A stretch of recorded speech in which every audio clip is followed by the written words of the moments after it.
নমস্কাৰ business line এডমিশ্যনত মই নিৰঞ্জন বৰ্মন আপোনালোকক স্বাগতম জনাইছোঁ। তো ইয়াত মোৰ কেইটামান লোকেল আৰু কেইটামান আছে কড়কনাথ দেখাই পাই আছে। অলপমান জাগাত বাউণ্ডাৰী দি আছে, চাওক বেছি ডাঙৰ নহয়, মানে সৰুকৈ। ইয়াত 40টা মান আছে কুকুৰা চৰাই আৰু তাৰ বাবে সৰু এটা ঘৰ। 4টা টিংপাতেৰে ঘৰ বনোৱা হৈছে ইয়াত, দেখা পাই আছে।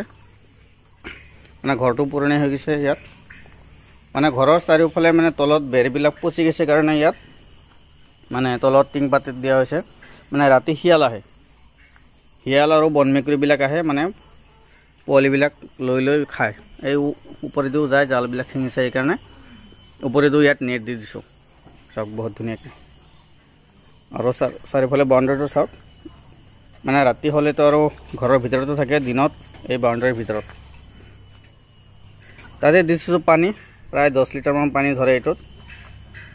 পানী মেডিচিন যি লাগে মানে এইটোত মিহলাই দি থওঁ, মানে ইয়াৰ পৰা পানীবিলাক খাই। এইটো হৈছে কড়কনাথ কুকুৰা চৰাই, যিটো ব্লেক চিকেন বুলি কয়, সেইটোৱে হয়। আৰু কেইটামান লোকেল আছে, এই চাওক কড়কনাথ এইবিলাক তাতে গৈ পানী খাই আছে।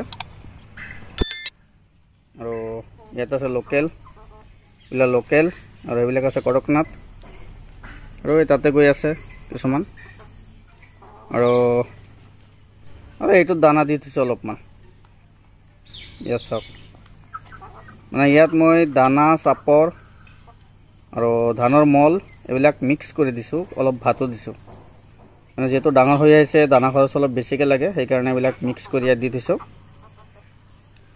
আৰু গোটেই দিনটো মানে ইয়াতে এইটো গছ, সৰু এটা গছ আছে, গছৰ তলত ছায়াতে মানে বহি থাকে ইয়াত। তো আপোনালোকেও যদি ফাৰ্ম কৰাৰ ইচ্ছা আছে, মানে সৰুকৈ যদি ফাৰ্ম কৰাৰ ইচ্ছা আছে, নিজৰ ঘৰৰে কুকুৰাকেইটা যদি এনে চাৰিওফালে বাউণ্ডাৰী নেট দি যদি ৰাখে, যিখিনি পোৱালি জাগে, 3-4টা কুকুৰা যদি উমনিত কণী বহাই দিয়ে, মানে 40টা 50টা পোৱালি হ'ব। সেইখিনি যদি এনেকুৱা চাৰিওফালে নেট দি যদি ঘেৰাও কৰি পালন কৰে, তেতিয়াহ'লে বহুত। আৰু সেইখিনি বাহিৰত থাকিলে কি হয়, মানে কেতিয়াবা নেউলে খায়, কাউৰীয়ে খায়, পোৱালিবিলাক খাই শেষ কৰি দিয়ে। সেইকাৰণে চাৰিওফালে বাউণ্ডাৰী দি সৰু এটা ঘৰ বনাই, 4টা টিংপাতেৰে এইটো ঘৰ বনাই এনেকৈ আপোনালোকে পালন কৰিব পাৰে। ইমান বেছি খৰচ নাই, মানে ঘৰুৱা ধান চাউল দিলেও হৈ যায়। মানে কেইদিনমান পোৱালি থাকিলে অলপমান ফিড দিব লাগে, কোম্পানীৰ ফিড, ব্ৰইলাৰ ফিড আপোনালোকে দিব পাৰে। তাৰপিছত মানে 15-20 দিন পিছত যেতিয়া ডাঙৰ হ'ব, তেতিয়া চাউল দিব পাৰে, ধান দিব পাৰে। ধান চান খোৱা হ'লে ধানটো খৰচ একেবাৰে কম ধানত। তো চাওক ইয়াত, তো ইয়াত মই চব মিক্স কৰি দিছোঁ, দানা, ভাত, চাপৰ, ধানৰ মল এইবিলাক মিক্স কৰি ইয়াত পানীৰে জিকাই ইয়াত মানে ৰাখি দিছোঁ। আৰু ইয়াত পানী, মানে একেবাৰে কম খৰচ। আপোনালোকে এনেকুৱা ধৰণৰ সৰু এটা জেগা বনাই ফাৰ্ম কৰিব পাৰে। আৰু বন্ধুসকল, পল্ট্ৰি ফাৰ্মৰ বিষয়ে সকলো ধৰণৰ আপডেট পাবলৈ ভিডিঅ'ত লাইক এটা কৰি ৰাখিব, চেনেলটো ছাবস্ক্ৰাইব কৰি ৰাখিব। মানে মোৰ ইউটিউব চেনেলত সকলো ধৰণৰ ভিডিঅ' আপলোড কৰি থাকোঁ। ধন্যবাদ।